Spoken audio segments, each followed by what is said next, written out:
Hello everyone, আজকে তোমাদের সাথে শেয়ার করব what I it in a day as I am 7 months pregnant.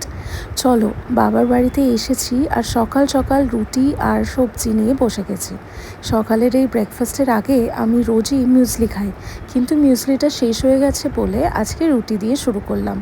সকাল সকাল মানে 8:30টার সময় আমার মোটামুটি খিদে পেয়ে যায়, আর সাথে থাকে ডিম সেদ্ধ।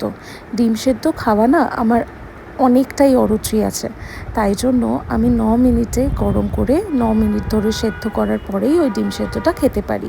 তারপরে মা দিয়ে গেল একটা কমলা লেবু। আগে আমি একদমই কমলা লেবু পছন্দ করতাম না, কিন্তু এখন আমাকে খেতে হবে বলে আমি এইটা খেয়ে নিই একটু বেলা করে। তারপরে দুপুরবেলা মা দিল লাঞ্চে আজকে ছিল চিংড়ি দিয়ে আলু পটলের তরকারি, ভাত, টক ডাল, আর সাথে আরেকটা জিনিসও ছিল, একটু পরেই তোমরা দেখতে পাবে। সেটা হচ্ছে গরম গরম মাছ ভাজা। দুটো মাছ দিয়েছিল ঠিকই, কিন্তু আমি দুটো মাছ না খেতে পারিনি, একটা মাছই খেয়েছি। আমার ডাল ভাত আর সবজি দিয়েই আমার পুরো ভাতটা খাওয়া হয়ে যায়। এই জিনিসটাই আমি দিল্লিতে গেলে পাই না। আমাকে ননভেজের কিছু না কিছু একটা আইটেম খেতেই হয় বা করতেই হয়।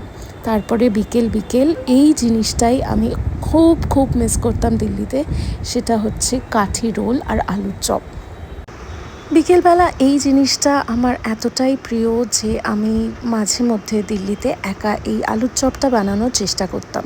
রোল তো চলো বানানোই যায়, কিন্তু আলুর চপটা একটু ডিফিকাল্ট হয়ে যায়। আমি কিন্তু আলুর চপ খেতে ভীষণ ভালোবাসি। সো এই যে হলো আলুর চপ আর রোল।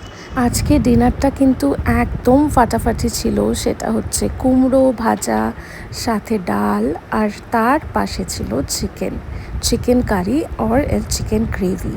আমি তো খুব একটা কুমড়ো খাই না, চিকেন দিয়েই পুরো ভাতটা খেয়ে নিলাম।